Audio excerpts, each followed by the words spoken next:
Hello, dear students. Very good morning to all of you. Hope you all are doing well. Today we are going to start our next topic in this chapter. Topic is climate. In our previous video, we already have discussed about weather. So, weather is a day-to-day condition, and humidity, rainfall, temperature, air pressure, all are the elements of weather, right? So now, what is the difference between weather and climate? Weather is a day to day condition. What about climate? So suppose अगर हम किसी particular city का पूरा atmospheric condition note करते हैं एक particular day की, तो वो उस सिटी का उस दिन का वेदर है। ठीक है, अगर हम किसी एक डे का एटमॉस्फेरिक कंडीशन देखते हैं कैसा है क्या है, तो वो उस सिटी का क्या है, वेदर है। ठीक है,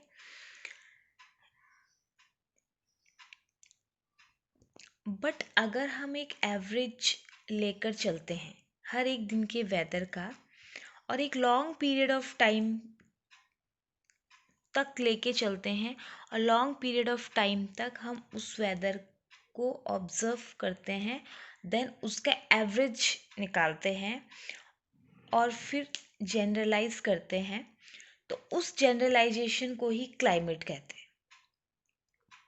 मतलब वेदर तो जो है आपको वो डे टू डे कंडीशंस हो गया, day to day atmospheric condition आपने देखनी है, आज कैसा है, कितना टेम्परेचर है। बट जहाँ पे क्लाइमेट की बात हो जाती है, क्लाइमेट के लिए हमें एवरेज निकालना होता है। जैसे मान लीजिए पूरे ईयर जो भी आपका टेम्परेचर रहा होगा उसका हमने क्या करना है, एवरेज निकालना है। ठीक है, तब हमें उस जगह का क्लाइमेट के बारे में पता चलता है। ओके, जैसे कि फॉर एग्ज़ाम्पल हम राजस्थान की बात करते हैं। ओके, तो राजस्थान का क्लाइमेट हम क्या कह सकते हैं, हम ये कह सकते हैं कि हमें ये पता है कि वहाँ मैक्सिमम टाइम वहाँ गर्मी होती है। ठीक है, तो इसका मतलब वहाँ का क्लाइमेट हॉट है। ठीक है, तो क्योंकि हमने यहाँ पे एक एवरेज लिया है, क्लाइमेट जो हम बता रहे हैं राजस्थान का, उसका हमने एक एवरेज लिया है। एवरेज लेने के बाद हमने बताया है कि राजस्थान का जो क्लाइमेट है वो क्या है, हॉट है। एवरेज कैसे लिया है, हमने पूरे ईयर का क्या करा है, हर एक डे का जो वेदर है उसका एवरेज लिया है। एवरेज लेने के बाद जो कंक्लूजन निकला है वो आपका क्लाइमेट हो गया। सो जो एवरेज वेदर कंडीशन है, जब लॉन्ग पीरियड ऑफ टाइम तक लिया जाए तो उसी को क्लाइमेट कहते हैं। ठीक है, एवरेज वेदर कंडीशंस जो हम लॉन्ग पीरियड ऑफ टाइम तक लेते हैं, उसको चेक करते हैं, उसका एवरेज निकालते हैं वेदर का, तो that is a climate. So we can say that the average weather pattern taken over a long time, say 25 years, is called the climate of that place. Okay, तो एक average लेना है। Weather and climate में ये difference है, weather का आप day to day देख रहे हैं, ओके, लेकिन क्लाइमेट का आप इतने सालों से देख रहे हैं और उसका फिर एवरेज लेके चल रहे हैं। ओके, तो ये डिफरेंस है दोनों में। जैसे मैंने अभी आपको राजस्थान का एग्जांपल दिया है, तो वहाँ हमने देखा है कि मोस्टली क्या है, गर्मी पड़ती है, तो वहाँ का क्लाइमेट हम कैसे बोल सकते हैं कि गर्म है। Okay, if we find the temperature at a place is high most of the time, then we say that the climate of the place is hot. अगर हमें लगता है कि कि टेम्परेचर किसी जगह का हाई है मोस्ट ऑफ द टाइम, तो हम कह सकते हैं कि वहाँ का जो क्लाइमेट है वो क्या होगा, हॉट होगा, right. And if there is also heavy rainfall on most of days in some place, then we can say the climate of that place is hot and wet. अगर कहीं पे बहुत रेनफॉल हो रही है तो वहाँ पे भी क्लाइमेट हॉट एंड वेट होगा। ठीक है, So we can say that climate refers to an average weather conditions of a particular location taken over a long period of time. Okay हमने लॉन्ग पीरियड ऑफ टाइम के बाद जो average निकला है वो हम उस जगह का क्लाइमेट बोल सकते हैं. ओके फॉर एग्जांपल अगर हम देखें तो north east India receives rainfall for most part of the year. So we can say that the climate in north east India is wet. While weather is the condition of the atmosphere for a short period of time. Weather की अगर हम बात करते हैं तो वो short period of time की हम बात कर रहे हैं. ठीक है. The weather constantly changes as the element of it's such as temperature, humidity, change in atmosphere, and the weather of the day might be sunny, windy or cloudy, maybe rainy. तो weather जो एक short period of time वाला है. Short period of time ज़रूरी नहीं है कि आज अगर सनी है तो कल भी सनी ही होगा. वेदर चेंज हो सकता है. वेदर को हम शॉर्ट पीरियड ऑफ टाइम लेके चल रहे हैं, लेकिन जब हम क्लाइमेट की बात करते हैं तो ये एक एवरेज है. ये लॉन्ग पीरियड ऑफ टाइम की हम बात कर रहे हैं. ठीक है. तो आई होप आपको क्लियर हो गया होगा कि what is the difference between weather and climate. Now the next one is adaptations. So what do you mean by adaptations? Adaptation means the adjustment. The adjustment or change in behavior and structure of an organisms to become more suitable to the climate of a place is called adaptation. Okay? Means adaptation एक adjustment है. Okay? तो animals अपने आप को उस weather उस climate के according ढाल लेते हैं जैसा कि उस पर्टिकुलर प्लेस का होता है. वो एक एडजस्टमेंट करते हैं और अपने बिहेवियर में कुछ चेंज लाते हैं ताकि कि वो वहाँ रहने के अनुकूल बन सके. तो वही आपका एडेप्टेशन. ठीक है. So animals have to adjust to climatic change of the place where they live. It is very important. जो एनिमल्स जिस जगह में रह रहा है तो उसको उस क्लाइमेट के अकॉर्डिंग वो ढल जाता है. ठीक है. मीन्स उसको उस क्लाइमेट के अकॉर्डिंग अपने आप को एडजस्ट करना होता है. ठीक है ना. तो वही अडेप्टेशन है. जैसे you have already know about polar regions are very cold and most of these places are covered with snow. In winters the temperature is these regions can be very low. The animal that are commonly found in such places are polar bears, whales, penguins. Okay. सो इन्होंने अपने जो body है अपना जो शरीर है उसी के अकॉर्डिंग ढाल रखा है. ठीक है. वो अपनी बॉडी को अपने आप को उस क्लाइमेट के अकॉर्डिंग एडजस्ट करते हैं. ओके. अब आप ये लगा लीजिए कि वहाँ इतना ठंडा है तो उनकी बॉडी उसी तरह से बनी हुई है ताकि कि उस एनवायरनमेंट में वो रह सके. ओके.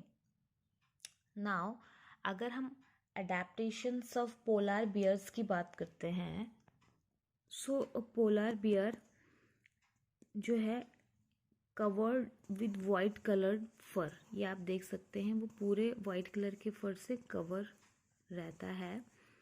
और ये क्या करता है आपको पता है स्नो जो है वाइट कलर का होता है तो ये अपने एनिमी से प्रोटेक्ट हो सकता है. ठीक है ना.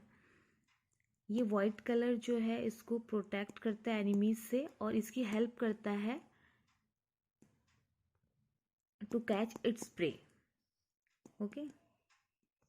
जो इसकी बॉडी होती है इसमें 2 थिक लेयर्स होते हैं. 2 थिक लेयर्स ऑफ फर होते हैं इसकी बॉडी में जो कि ट्रैप करते हैं हीट को और इसे कोल्ड से प्रोटेक्ट करने में हेल्प करते हैं. ओके. पोलर बियर और जितने भी एनिमल्स उस कोल्ड क्लाइमेट में रहते हैं, उनकी जो बॉडी है उसमें थिक लेयर होती है, ठीक है ना, मीन्स टू थिक लेयर होती है उन्हें हीट प्रोवाइड करने के लिए और कोल्ड से बचाने के लिए, ठीक है ना। तो ये थिक लेयर फैट की होती है जिसे ब्लबर बोलते हैं, ओके। और this thick layer provide insulation, इसे क्या करती है, गर्मी प्रोवाइड करती है बॉडी को, ठीक है ना। And it has a very strong sense of smell.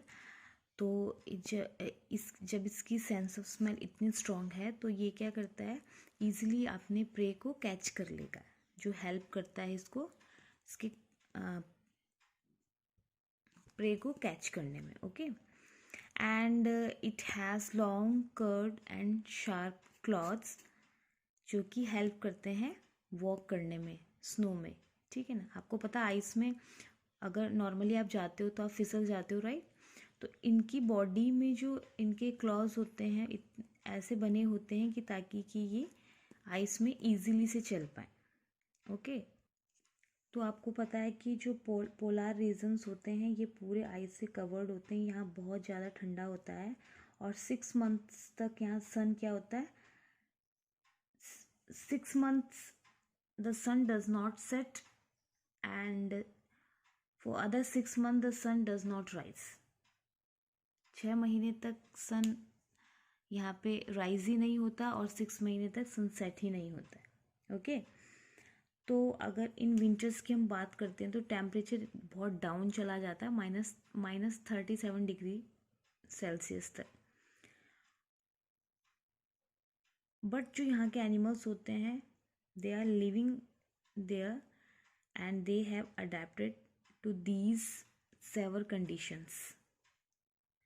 यहाँ पे पोलर बियर्स, आप अभी मैंने बताया आपको, polar bears have white fur so that they are not easily visible in snowy white background, and it protect them from their predators and it also help them in catching their prey, and to protect them from extreme cold they have too thick layer of fur and they also have a layer of fat under their skin। और ये fat जो क्या करती है, मतलब इसकी body को गर्म करने का काम भी करती है, ठीक है। और ये गुड स्विमर्स भी होते हैं, स्विमिंग भी करते हैं ये। इनके जो पॉज होते हैं वो वाइड एंड लार्ज होते हैं, जो इनको स्विमिंग करने के साथ साथ आइस में चलने में भी हेल्प करते हैं, ओके। जब ये वाटर में स्विमिंग करते हैं तो उस टाइम ये क्या करते हैं, अपने नॉस्ट्रल्स को क्लोज कर लेते हैं और ये नॉस्ट्रल को क्लोज करने के बाद पानी के अंदर काफ़ी समय तक रह सकते हैं। और इनकी सेंस ऑफ स्मेल काफ़ी तेज होती है, स्ट्रॉन्ग होती है, so that it can catch its prey for food, okay. So आपने देखा कि इस तरह से पोलर बियर जो है, यानी कि इसकी बॉडी जो है उस तरह के क्लाइमेट के अकॉर्डिंग ढल रखी है, ठीक है ना। अगर वहाँ पे एक्सट्रीम कोल्ड है तो इसकी बॉडी में क्या है, डबल लेयर है जो इसको इंसुलेट करने में हेल्प करती है, और वाइट फर हैं इसके ताकि कि ये अपने एनिमीज से बच सके और अपना फूड भी इजीली कैच कर सके, ठीक है। और जो दूसरा एनिमल है living in polar region is a penguin, और and it also white and merge well with the white background, ठीक है। ये देख रहे हैं आप, वाइट में वाइट है इसके जो बैली है, बैली ऑफ पेंगुइन जो है वाइट फैदर हैं इसमें, और जो उसको हेल्प करते हैं प्रे को कैच करने में और अपने एनिमीज से बचने में भी। ये क्या होते हैं कि इस तरह से इसमें वाइट बैकग्राउंड है तो अपने आप को मर्ज कर लेते हैं उस स्नोई वाइट सराउंडिंग में, मीन्स, ओके। नेक्स्ट है जो इनकी फीट होते हैं वो वेब्ड होते हैं और ये बहुत पावरफुल स्विमर्स होते हैं, ओके। एंड इनकी भी एक थिक स्किन होती है जिसमें लॉट ऑफ फैट